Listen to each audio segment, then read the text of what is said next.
Hi everybody, I'm Mike McCrory and this is Would You Make It? So I built this cupola and in this video I'm going to haul it all up to the rooftop and assemble it and do the installation. So let's get started.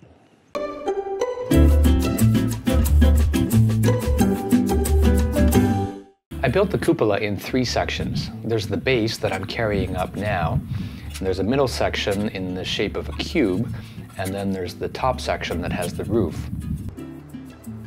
The base section is the lightest of the 3. Before starting, I drilled a small hole through the roof near the center rafter, and I inserted a wire up through the hole just to identify where the rafter was positioned. That way, when I'm installing the base from the top, I'll be able to drill into the rafter without having to worry about how to measure it. I was really surprised that the base was perfectly level after I set it down. I didn't have to adjust it a bit. The rafters are spaced 24 inches on center, and the center rafter is right in the center of the barn. So I'm only able to use one rafter to screw into. So I'm using 5/8 inch lag screws with washers on these sides, and then on the ends I'm using 1/2 inch lag screws to screw into the plywood. When I made it up to the top of the ladder, I was a little bit worried that I wasn't going to be able to hoist it up onto the roof, but I knew that I was on camera, so there was no way I was going to fail with this one.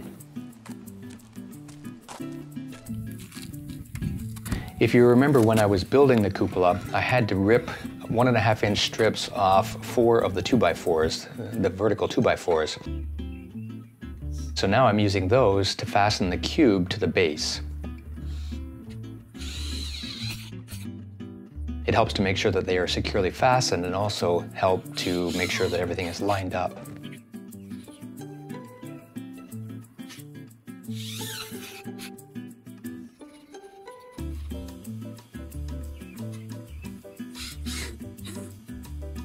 The last part to bring up is the roof, and it doesn't look that heavy, but it's made from 2x6s. I bought a couple of the 2x6s recently from a big box store, so they were still pretty wet and pretty heavy. So again, this was heavy and awkward.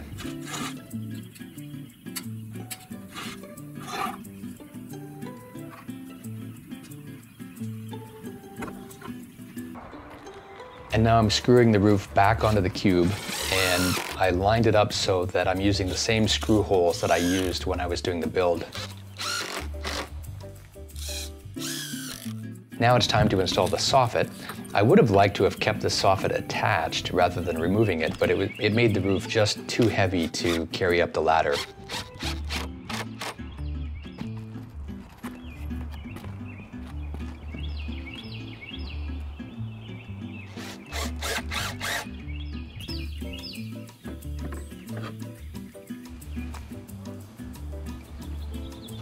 And now I'm inserting the first part of the Weathervane. I didn't show this on the build video, but I put a block of wood down at the bottom to prevent the pole from slipping down inside the cupola.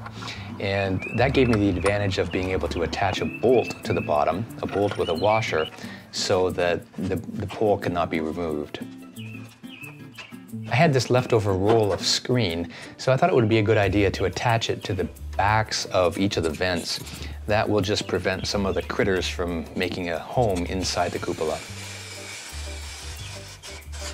I really don't have anything interesting to say about cutting the screen here, so I'll talk about the cupola for a minute. So traditionally, a cupola was used to provide much needed ventilation for a barn. Nowadays, that's not really as necessary. So this is purely a decorative cupola, so there's no hole in the roof of the barn to provide ventilation except for that tiny little hole that I drilled to locate the rafter.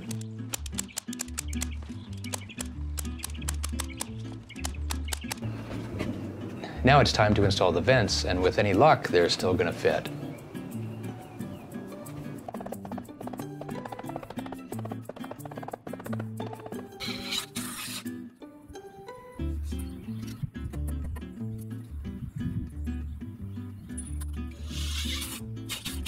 And before I put the last vent on, I'm caulking around the side pieces to prevent any moisture from coming in. I'm not caulking along the bottom, I'm only caulking the sides, and that way if moisture does get inside, it will be able to run out through the bottom pieces. The trim didn't line up perfectly, but that's nothing I can't fix with a little bit of sanding and caulk.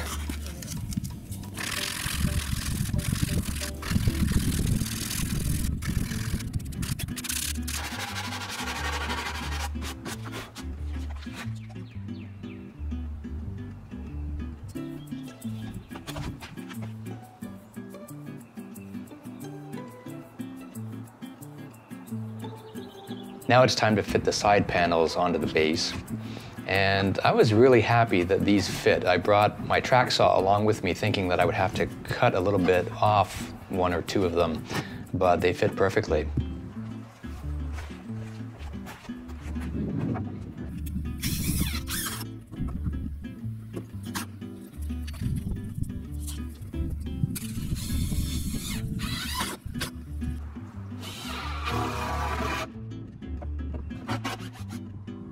Just like with the Soffit, I'm using a 3/8 inch Forstner bit to drill a hole partway through, and this is really creating a recess so that I can plug these with screw hole plugs afterward.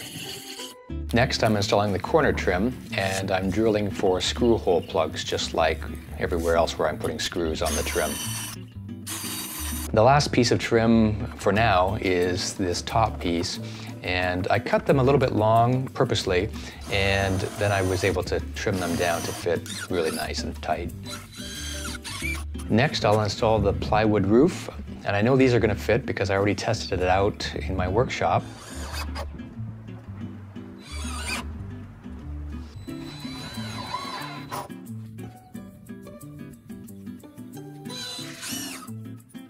After the roof is on, then I will put on the fascia, and I'm going to just nail these in with a brad nailer.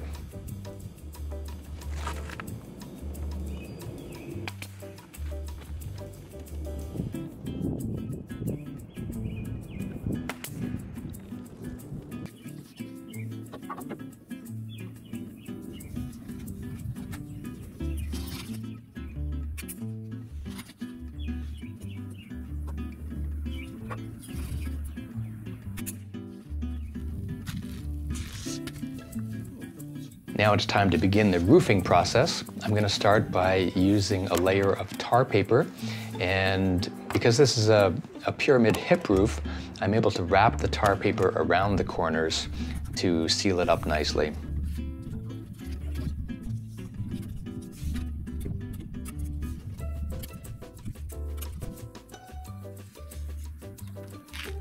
To start the shingling process, I'm going to lay the first row of shingles upside down, so the top is facing toward the bottom of the roof.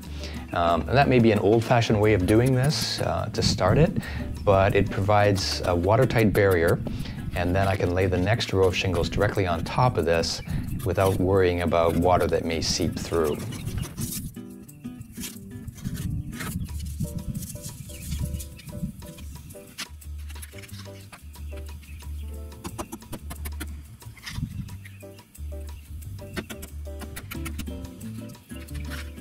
Now I'm starting with the first row of shingles oriented correctly, and I'm wrapping these around the hip rafter. Some people would say that you don't need to do that and it adds a little bit of bulk to the roof, but I think it can't hurt to do this. It just adds extra protection around the hip rafter, around the corner.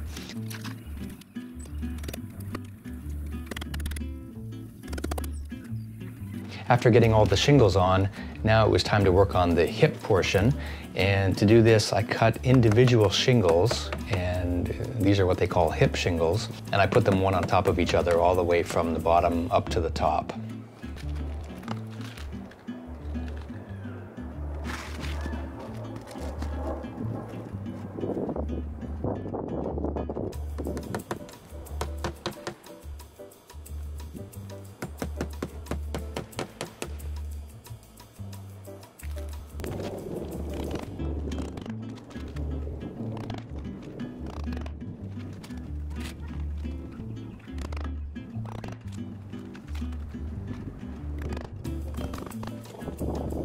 When I got up to the Weathervane pole, I cut a little notch in the very top hip shingle so that it could go tightly around that. And then I sealed everything at the top with caulk so that water can't leak down inside. One thing that I didn't show when I was building the cupola is that I also cut some crown molding, some very basic crown molding. Here I'm cutting the crown molding using a miter saw rather than on a table saw. And the advantage here is I don't have to compute any complicated angles. I can just hold it oriented the way that it would be installed and set the miter on 45 degrees and do a simple cut that way. You just have to make sure that you hold it properly. And the last thing to do is to install the Weathervane. I slide this ball onto the pole.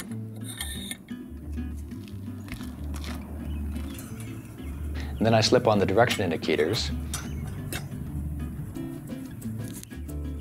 Using a compass app in my cell phone, I was able to find where north is, and then I could adjust it. And the last thing is to slip the rooster on top.